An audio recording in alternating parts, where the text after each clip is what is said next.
Hey Rick, how's it going? Hey man, hey Robert, how's it going? I'm doing really, really well. I'm really Good. excited to be on this podcast, share some ideas, some concepts. For sure. I really appreciate you taking the time to join me. So you are a strength and conditioning coach, a fitness coach, and owner of Quasar Fitness. Yeah, that's correct. You're all into training, improving your body, your physique, being healthy. So why don't you get started by just giving us a little bit of background on yourself? How did you get into this field? Yeah, And what are you up to? yeah, yeah. I mean, I think like a lot of people when they were younger, there's a lot of body images, body dysmorphia images, especially when you're in high school and junior high school. So when I was younger, I didn't have the best diet. I didn't really have the best understanding of movement. Like my parents didn't really know any better, and I don't really blame them either. So when I was, 13, 14, 15 years old, I was heavier than what I wanted to be. And I was shy about it. Like definitely I had body image issues. And so the first thing I wanted to do was try and correct them the only way I knew how to do it. And that was through lifting some weights. And I didn't really know how to lift weights either. I never really hired a coach. I was way too young. So I remember one day I was rummaging through our basement because my dad keeps a lot of stuff, right? And I find like this old dumbbell, probably like 50 years old from his time in Italy, Sicily. And I love the story because it was really the only thing I had. It was a single blue dumbbell and it had sand inside of it. Like that was the weight, it was sand, right? So what I would do every night was biceps, triceps, and a bit of like shoulder raises for delts. That's really all I knew what to do. And every time I would do a rep, it would just make noise, So I'm lifting it. So after doing that for a couple of weeks, my sister would get so upset because my room was right next to hers, and she'd be like, "Rick, stop it! I'm trying to go to sleep. Like, can you please not do this right now?" And so a couple months later, she actually bought me my first weight set. Okay, so I do credit her for that beginning interest of my of leading my life with fitness. So and Deb, if you're watching this, thank you so much for that. I still have it and I still use it. So yeah, I started lifting weights. I really enjoyed it. I got some size. Mind you, it was only in my arms because I really didn't know what else to do. And then when I finally reached 16 years old on my birthday, my mom bought me a gym membership. And this was when I was living in Montreal for that 1 year. And so I started training at that gym and I loved it. I mean, I was actually able to do something about the fact that I didn't like how I looked, and I know that's how most people start when it comes to their fitness, is that they look at themselves and they're like, what's going on? Whether they're older or younger, it's like, man, it affects you mentally. And so, I did a lot of Stairmaster, some machine work, some dumbbells. And in just a span of a few months, I was actually getting results to the point of I had a six pack and I was 16 and I was really, really proud of that. And, the success that you can get from training, it motivates you to try and do better in other areas of life, you know, and that's one reason why I really, really like it. Mind you, back then I never had the concept that I would actually do this for the rest of my life. It was just like, yeah, I like to train and that's just what it is. But as I got older, I went to college, I went to Dawson.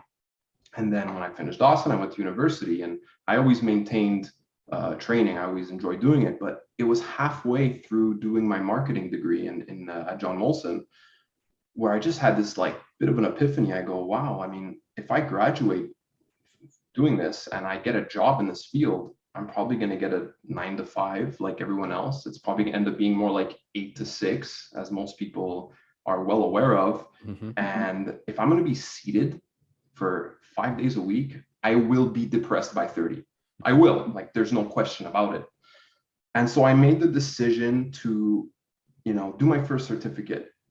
And that was with the Poliquin, the Institute of it was the Poliquin Institute, and I did my level 1 and level 2 there. And I met some amazing coaches who I'm still in contact with, such as Stéphane Cazot, who's an extremely intelligent coach, really well known for his program design skills. So I learned a lot from him, definitely. And I never looked back. I finished my degree because I was like, look, I have 2 years left. Let me do it, just to have it as a background. But in all honesty, I don't know what I took from those 4 years of university. I mean, I'm not saying, kids stay in school and do what you got to do, but if there's some type of hidden passion that you have, you're probably going to be happier if you pursue that. Even if it takes longer for you to get to where you want to be, it's worth your happiness. Couldn't agree more. And that's a great story. Yeah. One thing that we spoke about when we were preparing for this interview was the many common misconceptions about health and fitness that are kind of like prevalent throughout society that many people kind of get wrong, whether they're interested in, working on their own fitness or not. Many people have these misconceptions. So you sent me a list of about 13 of them. So I think I'm just going to fire them off and you can elaborate a little bit on each of them Yeah. as much as you can. All right. So the first one, lifting weights makes you bulky. Okay. This one for me is I really do hate it at its core because it's more of a mindset thing more than anything else. Because really what people are saying when, I don't want to lift too heavy, it's going to make me bulky. What they're really trying to say is, I don't really want to work that hard. I just want to kind of take a 10-pound dumbbell, lift it a few times, and call it a workout. So it's a self-limiting belief that leads to self-limiting behavior. And I mean, you might achieve your goals, but it might take you 5 times as long to get there. I mean, we have to understand that everything we do in the gym, lifting weights, even cardio wise, whatever it is, it's all an adaptation. So your body has to adapt to this. And when it comes to lifting weights and putting on muscle, your body does not want to put on muscle. It takes a lot it takes a lot of work for your body to do this. A lot of substrates, you got to eat enough. Your body has to focus on building muscle. So if there's no stimulus that is large enough for your body to get the message, it's not going to put anything on, right? So the whole lifting weights makes you bulky to me is an excuse for not wanting to work hard enough. And not only that, but it does take time to put on muscle. I mean, it's not something that happens in the span of a week or even a month. It takes months to years to put on, some like a noticeable amount of muscle. So if you tell yourself lifting weights makes you bulky, then you're probably not going to lift enough weight to even get to your goal. Wouldn't it make more sense to instead say, you know what, I probably have everything going against me. I better work, as hard as is justifiable given my life circumstances. For example, if you're overly stressed, maybe it's not a good idea to train until you're puking. That would be terrible. There's too much stress from your life, too much stress from your training. But getting the right amount of stimulus is really what people should be focusing on. It doesn't mean you have to kill yourself at every training, but if you're leaving the gym and you're just like, whatever, it's just you won't get results. So this is a case, I think, also of people underestimating the amount of effort that it takes to build a lot of mass, right? Oh, you have no idea. I mean, I've been training for 12 to 13 years now, and I'm very serious about my training. Like I really focus on making sure I do things as properly as possible, learning about program design, trying out new exercises when it makes sense to try them out, but definitely sticking to the basics, and getting stronger at those basics. And look, I'm natural. Like I don't take any steroids. I don't take any of that stuff. I mean, doesn't mean I don't take creatine or maybe some magnesium and vitamin D and multivitamin. Like these are just the staples of supplements, but I don't really go too far into the supplementation route. But my point here is that I've worked really hard to get the physique that I have, and I'm not that impressive. I mean, it's to some would say that you are. I mean, yeah, sure. But how about this? Compare me to anyone who's competing, or even in powerlifting or in bodybuilding. I mean, there's no way I'm going to get recognition for that because there's people who are 240 pounds, like 6% body fat. Like I'm like 185. You know what I mean? Like I'm relatively lean. I'm strong. Am I the strongest? No. Am I the leanest? No. Am I the most muscular? Not really. But no one is going to achieve those goals. You know what I mean? Like to me, it's better to just do as much as you can in each of those fronts. I mean, fitness is such a fully encompassing word. You can't just be fit by doing bodybuilding. You're not fit just because you do powerlifting or you're doing CrossFit. Like fitness is a whole host of different factors. So it would be ideal, especially given evolution, to be good at all of those things. And that to me is what being fit is about. So this is a good segue into another point that we had on the list, which is that you have to either be 100% in or you're 0%. Yeah. Something that I hear this most often from people who they're so motivated to start, whether it's with me or with other people, whatever it is. And they'll tell me, Rick, like I've been truly neglecting my body. I don't really know what I'm eating. I don't do anything. My job is completely sedentary. I don't have energy to do anything. And like now I want to go all in. Like I'm ready to do this. And although I'm happy that they're motivated, that they want to do this and start, I try and remind them that that's not a healthy mindset either, right? I mean, look at us as humans. Like, when are we ever 100%? And how long does that last? Maybe it'll last a month, maybe a little bit more. But after that, you get this itch, like, oh my God, I almost want to do something bad. Like I want to eat shitty food, or I want to just sit on the couch and do nothing. And then when you like do that, let's say you're going 100% for like a month and a half, and then you have that one day where you're like, I'm done. Okay, I'm taking a break. Then what happens is you're like, you know what? I already took this day off. It felt pretty good. I'm going to do it again and again and again. And then your old habits slowly sneak up on you, and you end up reverting back to them. And then that whole month and a half of you putting in effort is worth nothing. So wouldn't it make more sense to be on maybe 80% of the time, maybe 90% of the time if you're really committed? That way you leave yourself that 10-20% of, hey, it's the weekend, maybe I'll have a glass of wine, or maybe maybe I'll go order some look, for me, like my big cheat food, it's not even that bad, would be like sushi. You know what I mean? So it's like, you know what, I want some sushi, and if it brings my calories slightly above where they should be, I don't really care, because I know that the rest of my week is mostly good, and I'll be able to handle this completely fine. And by doing it that way, you can do it for such a long period of time, essentially forever. And like that's the point, right? Is finding sustainable habits that are going to lead you to success given months and years, not something that, oh, I did the 12-week transformation and I lost 30 pounds. I didn't learn anything, but I lost 30 pounds. Well, then what happens 3 months later to that same person? Again, they didn't learn anything. They read a PDF, they followed the instructions, cardio 4 times a week, weight training 4 times a week. Make sure you're getting like 75,000 steps, like all of these things, eat, for women, it's very common for them to undereat and eat something like 1,000 calories. And yeah, you're going to get results from that. But the difference is that you're forcing your body to get results. You're not working with your body to get results. And to me, Excellent point. Yeah, it's the worst thing, because it's not sustainable. It won't.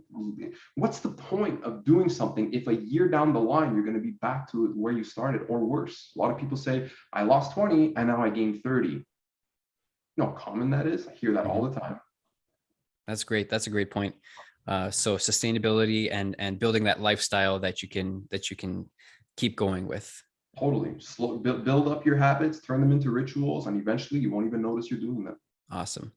So touching on the point of dieting, another misconception, avoiding carbs to lose weight. What do you think about that? Yeah, okay. So there's a lot to unpack here, and there's no way I'm going to unpack it all in the time frame that we're looking at.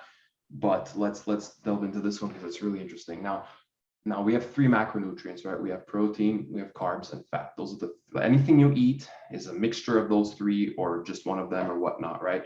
So, and each one of those has a certain amount of calories. For example, protein and carbs have 4 calories per gram, right? And fat has 9 calories per gram.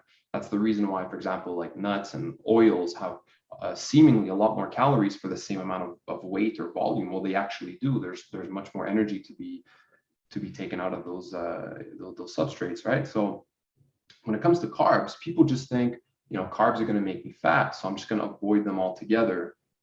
But that's not really the case. I mean, you could hypothetically even drop your fat content instead of lowering your carb content, and the effect is still mostly the same in terms of calories, right? If you're taking away 400 or 500 calories, it doesn't really matter where it comes from, as long as you're taking that away. So I wouldn't suggest taking that away from protein, because your body needs protein above everything else, right? You have essential amino acids, and essential amino acids just means that your body can't produce it on its own. You need to get it from outside sources like food. So you have essential amino acids. When it comes to fat, you have certain fatty acids that are essential, right? Meaning the same thing. You can't get them unless you eat them. But there's no such thing as essential carbs, you know? So people might think like, ah, it's not essential, I don't need it. But just because it's not essential, it doesn't mean your body can't benefit from eating carbs. It's the main source of energy for your brain, you know? So for a lot of people that are on like a low carb diet approach, sometimes they might have brain fog. This is not discussing keto, by the way. Keto is not the same thing as low carbs. All I right. was going to ask because yeah, Yeah. people have, well, a lot of people are very big on keto, and as the concept as I understand it is replacing that energy source with ketones, like exchanging the carbohydrates as your energy source for ketones when you're on a extremely low carb diet, right? Yeah. Yeah, exactly. But you know, not a lot of people don't know this, but you can actually be on more carbs than you think and still be in a ketonic state. Okay, it really depends. Like, you know, you can be I'm talking more about athletic performance, but like you can be a cyclist who does like, you know, sprints around the, you know, around the stadium, and you can still eat something like 200 grams of carbs a day and still be in a ketone in a ketone state, you know. So that's, it's interesting, and there's more to it than just low carbs. But generally speaking, yeah, when you're on low carbs, you're going to your body will start to look for another way to take energy from, and it'll start kind of creating ketones for that purpose. But this is an energy starved state of the body, you know. So not everyone would do best in that environment. So I'll give you a perfect example. If someone is, and this is most people, right? If someone is highly stressed, whether it's from work, finances, and personal relationships, or maybe injuries, or maybe they overstress themselves at the gym, they do too much, they go to failure way too often, like all of these things in life, if you're stressing from so many areas, and now in your diet, avoiding the primary source of fuel your body prefers, which is carbohydrates, okay? That's even more stressful for your body. It's not ideal for that person to go low carbs, because although these macronutrients are similar in the sense that they all have calories, they don't all have the same effect. So for example, carbohydrates actually have a calming effect on the body. So I actually like to increase carbohydrates for people that are highly stressed, because I'm trying to get their nervous system and their bodies to just kind of calm down, right? Now, the thing that people do properly when it comes to avoiding carbs is that they're also avoiding, you know, donuts and croissants, and like maybe there's the bread. You know, most bread people buy is like atrocious, but they don't know that. But if they're avoiding bread, they're avoiding the shitty bread that they buy. It's not to say that there's no good options. It's just to say that they're avoiding the shitty versions that The they're buying. processed stuff. Yeah, for sure. And there's so many other examples of like highly palatable foods that are mostly carbs and also mostly fats. So you're getting something that is so delicious. It's like, how do I say no to this thing, right? It's in the pantry. I bought it. Little do you know, it has like 600 calories. And it's not like, there's those people that it's like, if it fits my macros. Have you heard about that? So what they're saying is that it doesn't matter where you get your calories from, as long as your calories are controlled, you will lose weight. And although that is correct, I'll say that it's correct in the short term, right? Because at the end of the day, your body is doing things that are so complicated that you don't even understand it. There's these background processes that are keeping you alive that are extremely complicated. And for those processes to continue, you're going to need specific nutrients and vitamins, coenzymes and cofactors, and all of these things that we get from eating good food, right? So if you're eating shitty food and you're like, yeah, but I'm only eating, I don't know, hypothetically 1,800 calories, so I should be losing weight. You will, but there's going to be a point at which you're going to start feeling really bad. You're not going to sleep for example, your sleep will suffer, your energy will suffer, especially in the morning. You'll feel pretty bad. You might start getting diarrhea or even constipation, depends the person. There's a whole host of problems that happens when you're eating these shitty foods. So it's not only about calories, it's also about the effects that foods have on you. 100%. So we talked a little bit about avoiding carbs. Now on the flip side, what about fat-free foods? Mm-hmm. Is this a healthy alternative? Yeah, so it really does depend because I've seen some fat-free options that are actually decent in the sense that they don't add in a bunch of extra sugars. The only difference is that when it's fat-free, usually you kind of lose that taste, right? So, for example, normally you might buy, um, a yogurt that is full fat, and if you look at the calories, yeah, they're higher. They're higher per serving, but that's because, like we said earlier, fat has 9 calories per gram. So what they do in the processing is that they'll take away the fats, but now there's like no texture, or at least a lot less texture. The flavor is mostly gone. So what do? Oh, let's just put in some sugar. So you look at the ingredients, you're like, oh wow, calories are low, fats are low. Oh, but that's weird. Sugars are much higher, right? So that's what I don't like. I don't like seeing added sugar for absolutely no reason, and most of the time, people could benefit off of those fats. I mean, if you're eating them in a controlled, moderated environment, it's okay that you have full fat yogurt. It's okay that you put 10% cream in your coffee.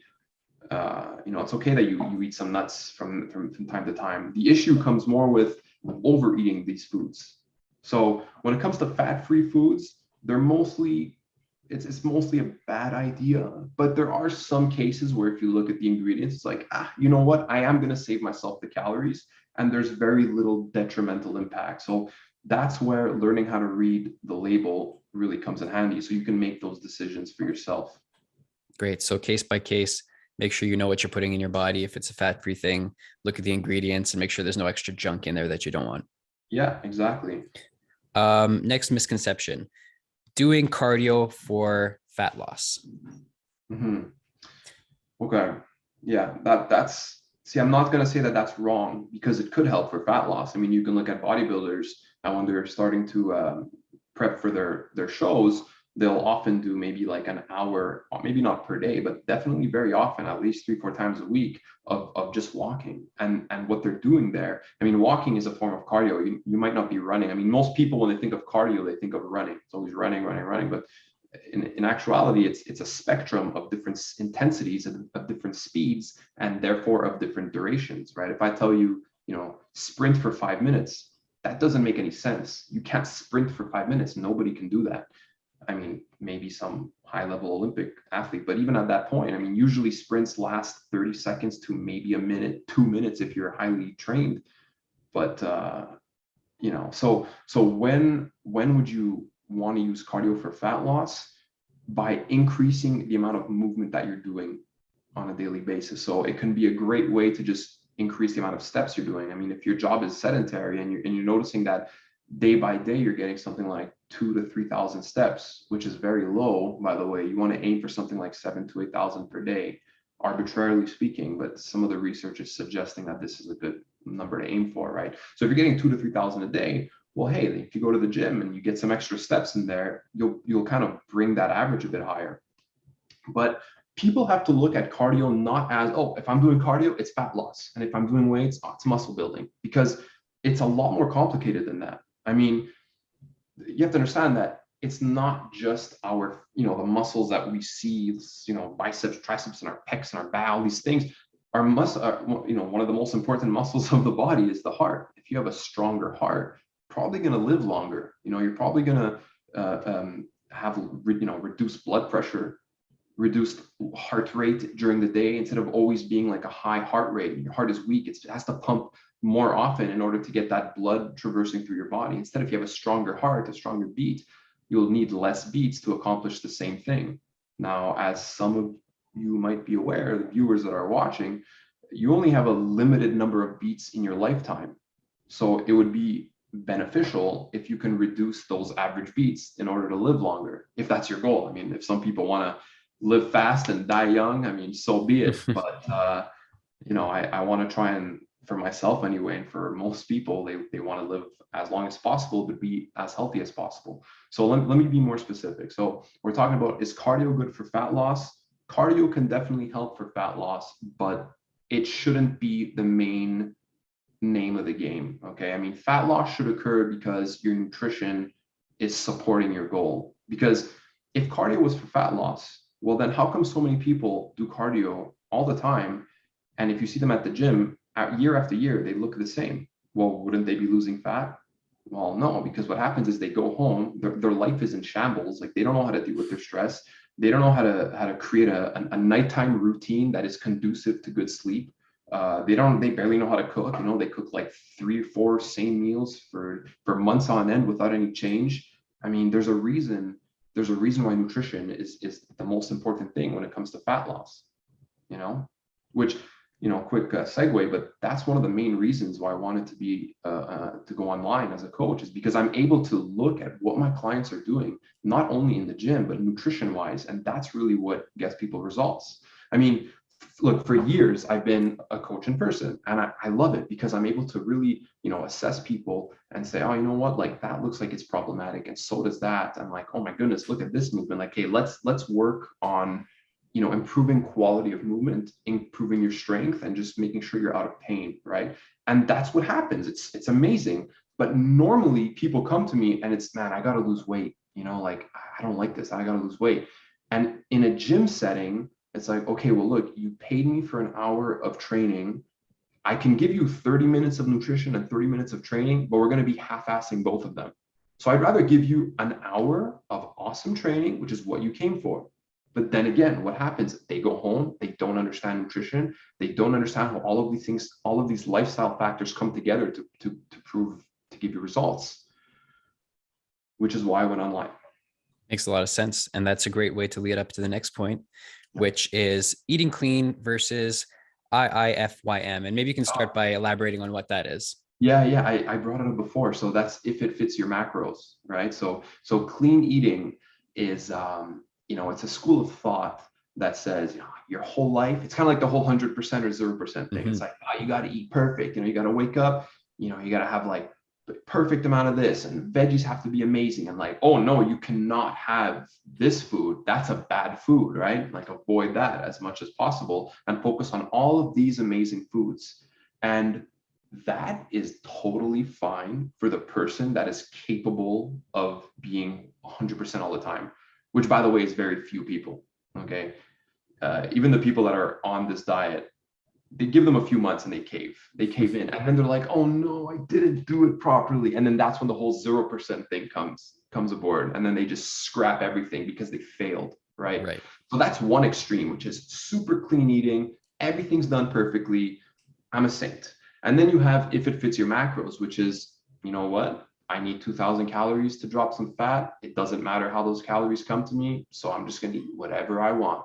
I can fit McDonald's, and I can fit ice cream, and I can fit of like crappy food. And I've heard stories of people who are seriously into, bodybuilding and stuff like that, hitting up McDonald's and getting burgers, and doesn't matter. I need my calories, and doesn't matter where it comes from. I know. I've met a lot of those too.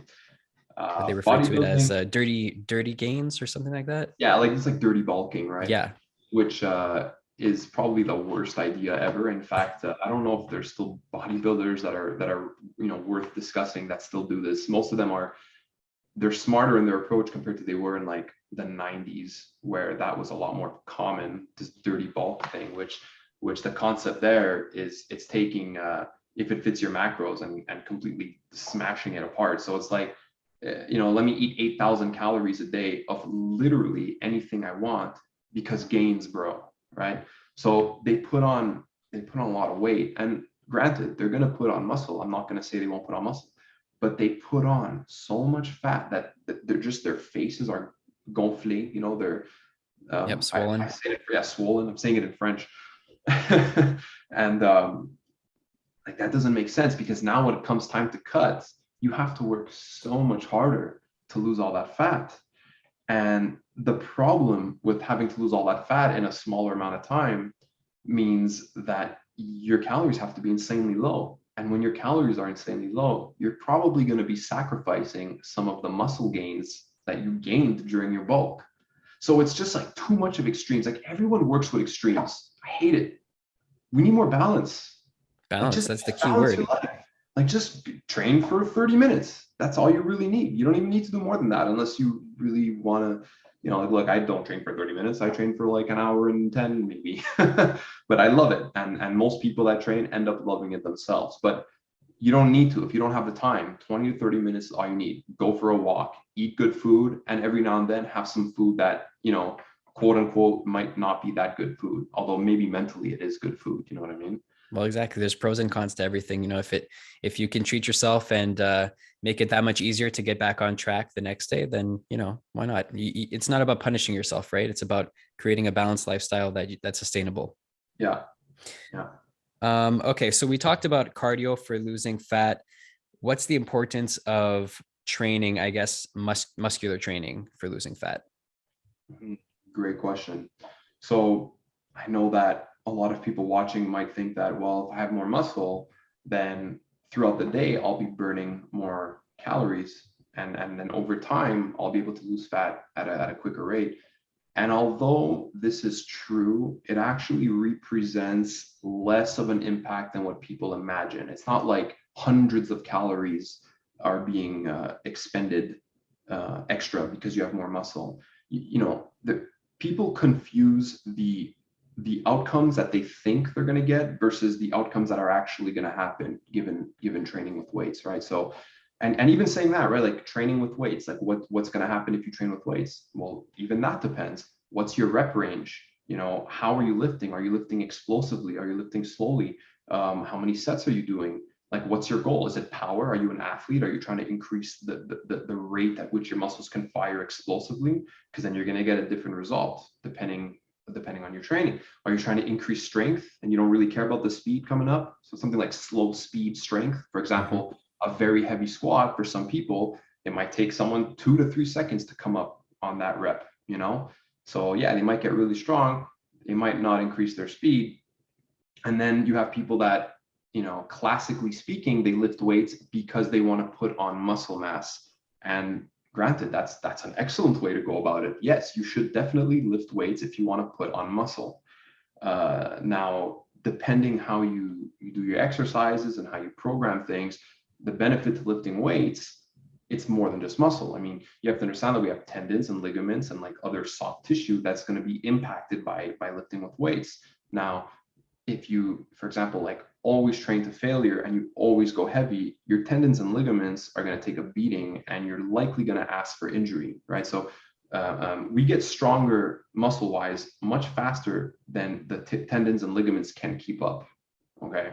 So there's a way to do it where you can actually favor the development of your tendons and ligaments to support the joints to load those exercises with more and more weight. You can't just linearly increase the weight constantly. There has to be zones of where you kind of taper that down a little bit, maybe reduce the weight, focus more on tempo and pauses, being in a lengthened position.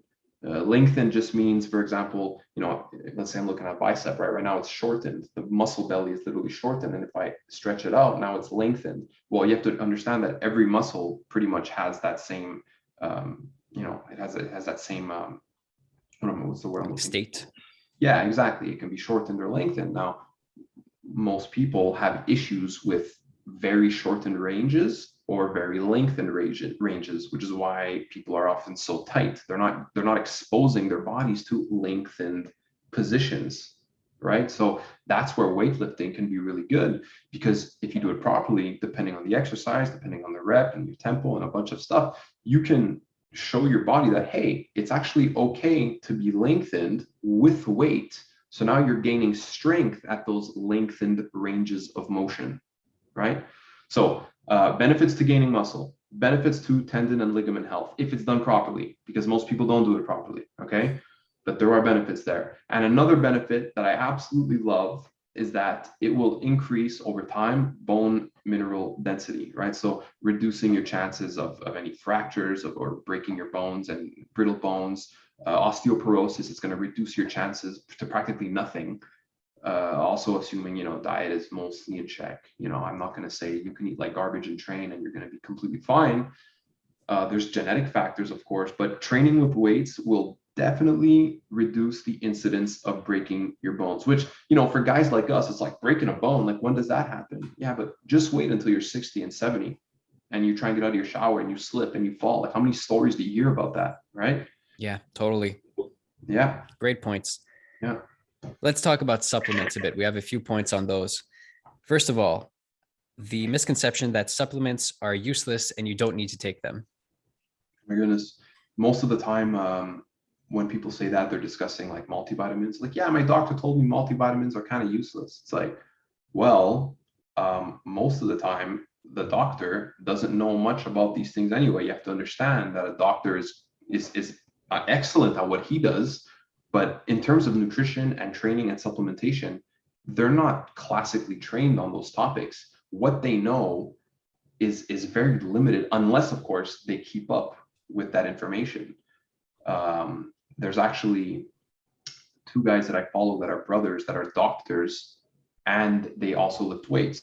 So I forgot one of their names. The one guy's name is Carl Nadolsky, and I follow him on, that's Nadolsky.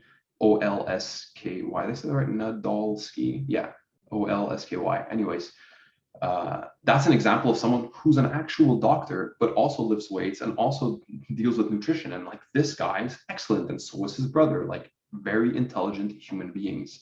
But your average doctor, they don't know these things. So they'll tell you, yeah, multivitamins are garbage. But in their minds, they're limited to like one or two brands, like Johnson and Centrum, right? I've seen Centrum. Like, I've gone to Costco and I'm like, hey, look, it's on sale. Let me just look at it. Let me take a peek. So I'm reading the label and I'm like, oh, goodness, what's the point? It's completely garbage.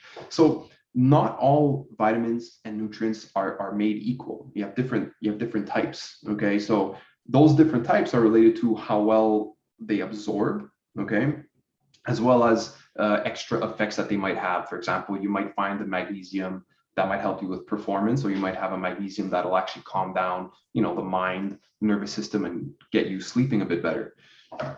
But if you're talking about Centrum and those, like, it's like, oh, I saved so much money. I bought my multivitamin for $15. It's like, yeah, well, read the label and you'll realize that you just wasted $15, because not only are those nutrients that are in there very poorly absorbed most of the time, but you don't even have enough in there that it's going to do anything, So there's a quote that I love repeating, and I don't think it was one of my mentors who said it first. He may have learned it from someone else, but I love repeating it. It's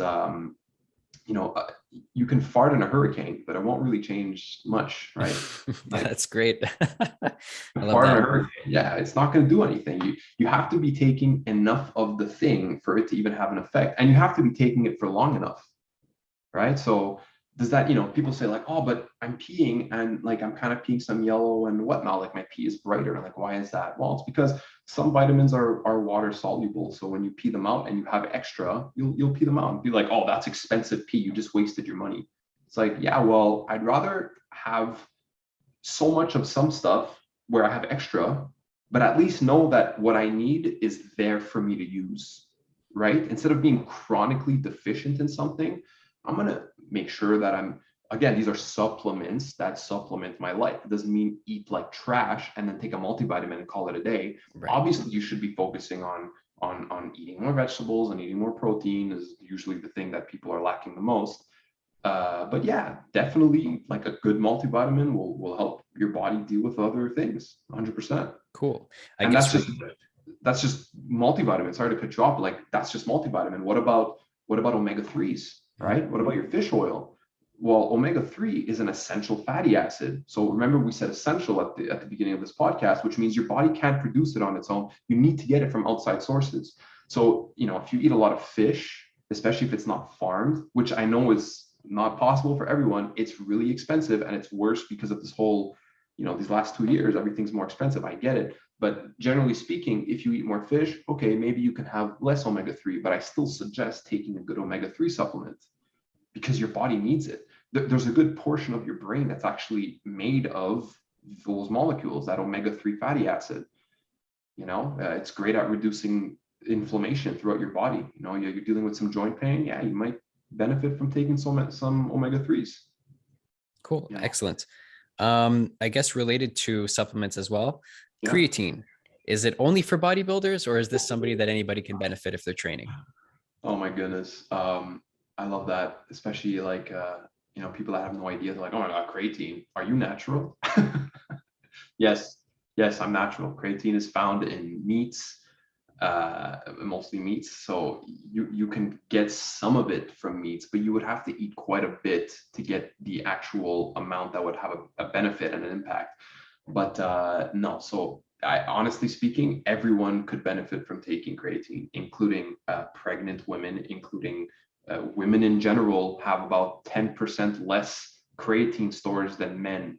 So just that alone would suggest that women have probably more to benefit than men do.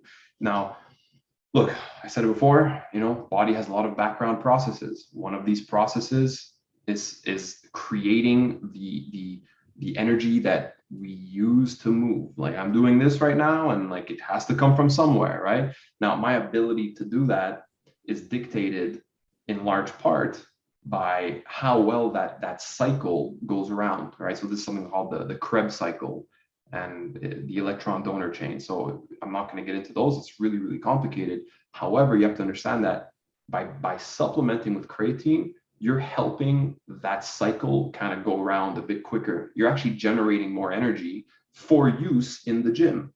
So now you're at the gym, right? And normally speaking, let's say you're on your 10th rep and you want to get to 12 and you're like, oh man, 10 is really hard, and you fail 10, right?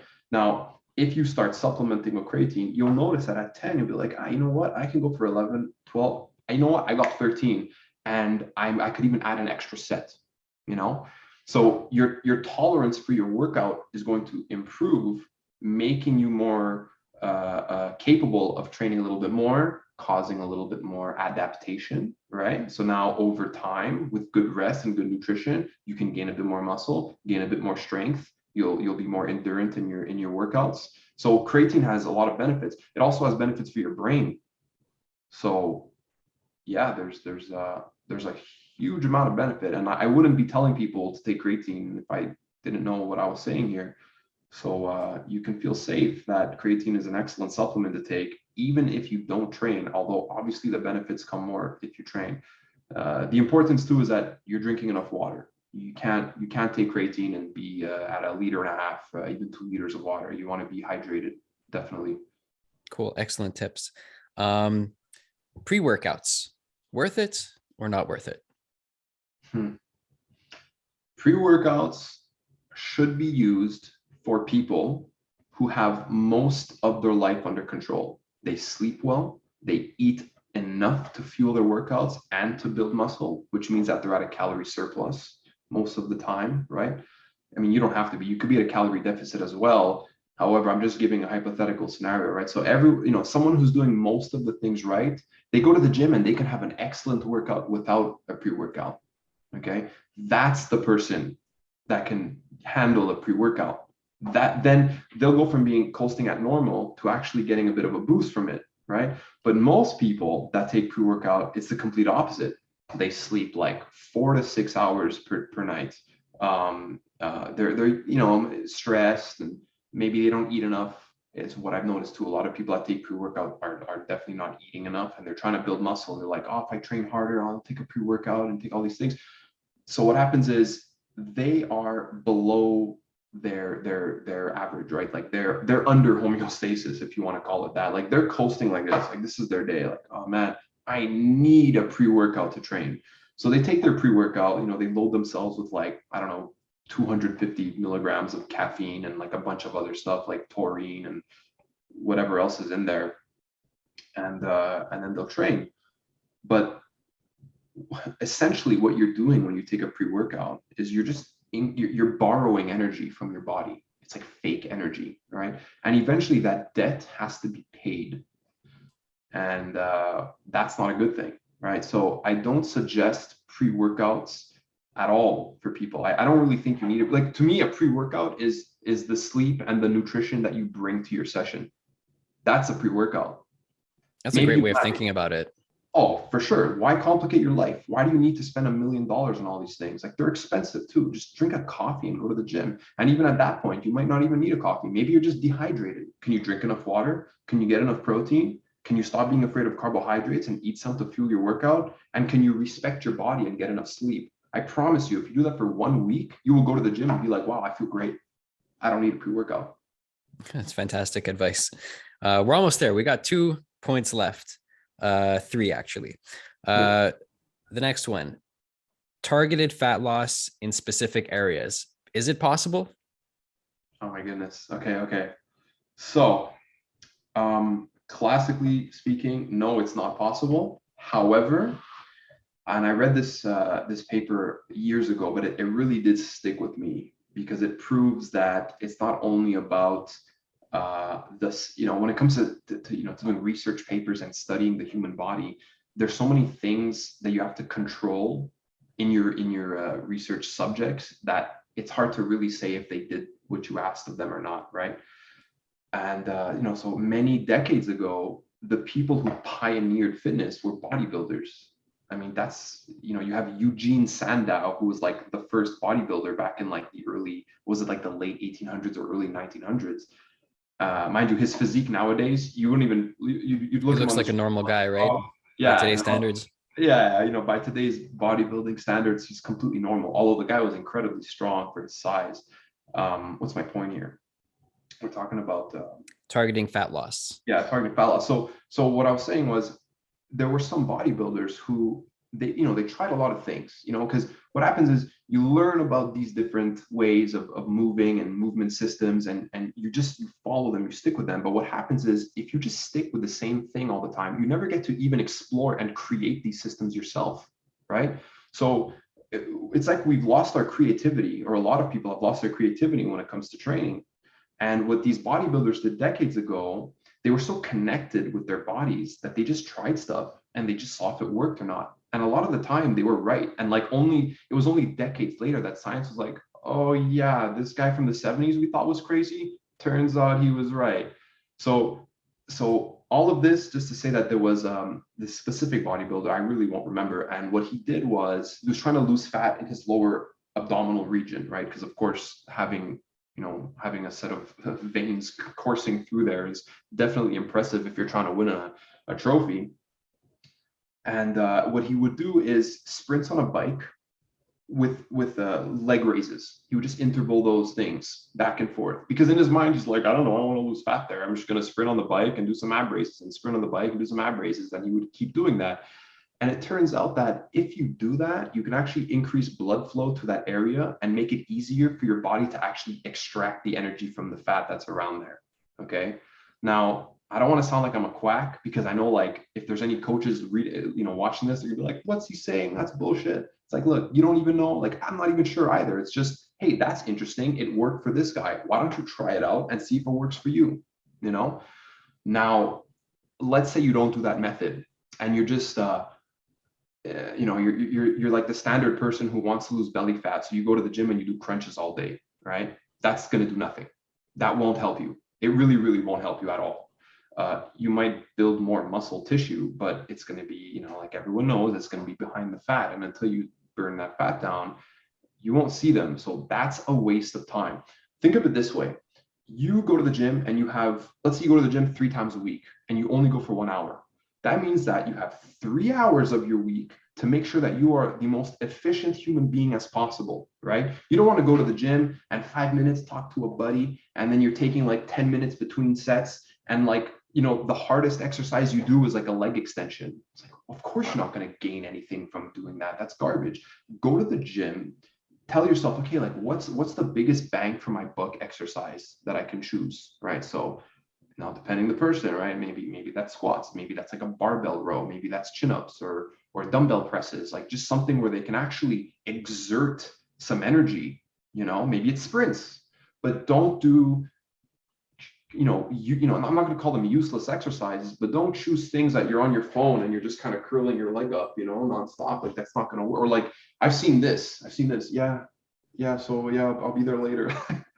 That doesn't make any sense. You won't get results from that. So if you want to lose fat, eat better, move more, sleep a little bit more, work on finding ways of getting rid of your stress. And the more you do that, the happier your body will be. You'll start working with your body and you'll start seeing fat kind of lose mostly equally across your body. Now, for men, the last place you're going to lose fat is your lower abs and your lower back. Okay. This is for me especially, like I know that's like the last place I'm going to lose. Like I'll be like very lean bicep and quads and all that, and then the last thing to go is belly and low back. And for women, it's usually on the legs. So hamstrings, glutes, and even some quads, calves, legs in general. Great. On the topic of workouts and getting a good workout, is it necessary or even beneficial to stretch before working out? Oh, this is a great question. Okay, it is completely context dependent. For example, right now, after evaluating myself, a few movements, I realized that, you know what, my quads are a little bit tighter than they should be. And when your quads are tight, it could have an impact on your pelvis. You can have some rotation of the hips, which could make lower back problems worse.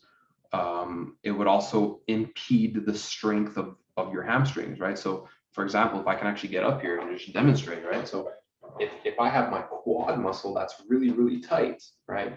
But I want to work my hamstring, if I try and curl my leg up, well, because this is so tight, it's going to impede that action, if that makes sense. So what I did, in fact, today, it was my lower body day, is I started my session by just stretching out my quads, 2 minutes each, you know, because I'm trying to increase mobility at that joint. I don't want to stress my lower back any further.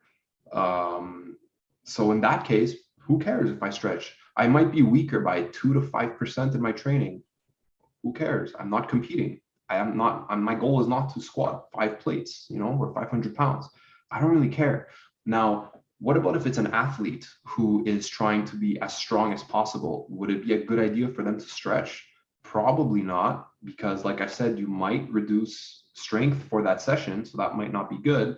But then again, if that athlete is tight in certain regard, or maybe he needs like improvement for postural, any type of postural issue, you know, it might be best to do that at the beginning of the session, so that you're preparing your body for what's to come.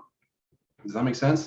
For Yep. example, if someone has mostly internally rotated shoulders and a forward head posture, well, maybe before I give them any type of back exercise, I'm going to try and open up this tissue a bit more, so that when they're pulling for their back exercise, they're going to get a better contraction. So it's all context dependent. If you're overly tight, yeah, who cares if you stretch at the beginning of a session? In fact, stretch before and stretch a bit after. You know, if you're just, you know, if you're someone who is not really dealing with any tightness, then no, you don't really need to stretch. In fact, if you really want to stretch, you can do more of a dynamic stretch, like PNF stretching. So PNF stretching would entail, you can do it alone, but it's helpful to have a partner where, let's say, for example, you're lying down on your back and one of your legs is like up, like your foot is like towards the ceiling. You can have a friend hold your leg while you push into his hand, so you're activating those muscles. It's a form of stretching, but it's more activating than it is calming. So Okay. you can do that, or you can just choose exercises that are going to activate you. So for example, in the summer, I train a lot of hockey players and athletes.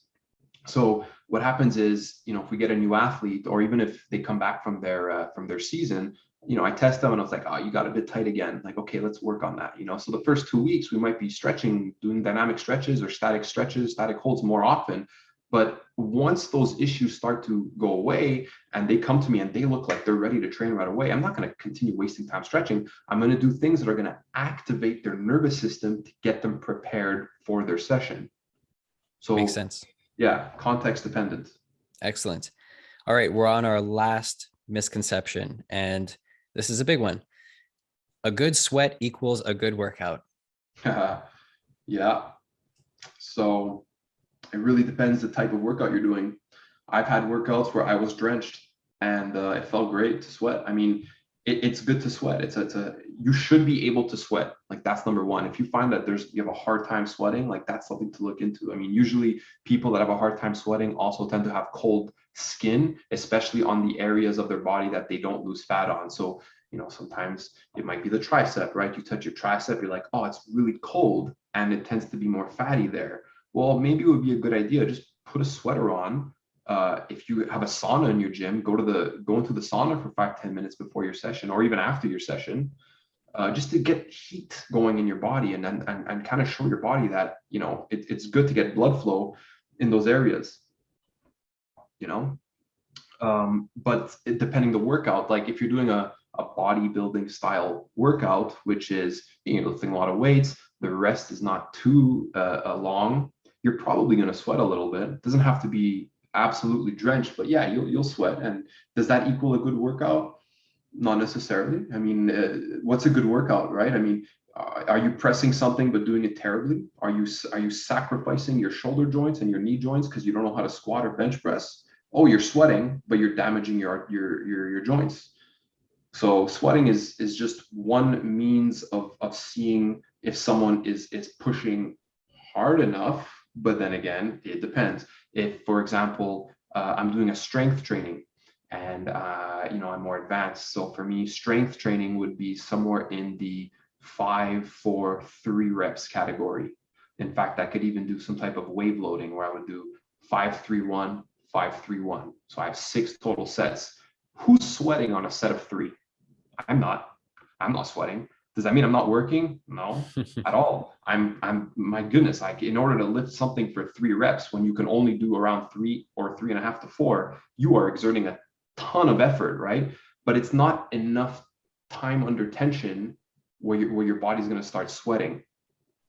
Unless, of course, you're someone who sweats really easily, because I've seen powerlifters be drenched as well, and that just depends. Oh, there's people who are sweaty all the time. Yeah, that's Not it. doing anything.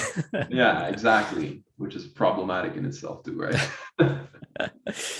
Listen, Coach Rick, this was fantastic. Such great information you shared. Tell everybody where they can find you online. Oh yeah, great. So on Facebook, to be honest, I'm just more active on my personal page, which is Ricardo Simanella, 2 C's.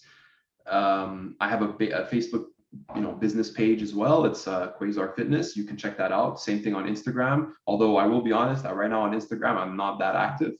And on my business page, I'm less active as well, because you know how the Facebook algorithm works is you can post on there and like 4 people are going to see it, right? So I post on my personal page because I'm trying to get more people to read what I'm actually writing.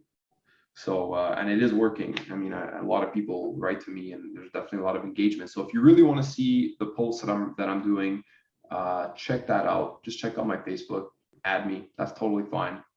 Cool. And I can confirm that the posts that you do make are very thoughtful, elaborate, and informative. And I enjoy reading them. And I always learn something every time I see one of your posts. So thank you for that. Oh man, I love to hear that. Thank you so much. It's my absolute pleasure. Great. We're going to really have to do this again because I can tell that there are so many other things that we could talk about. So let's do it again soon. Awesome. And but for now, we'll end it. And thanks so much. Perfect. Thank you so much, Robert. All right. Take care. Bye, guys.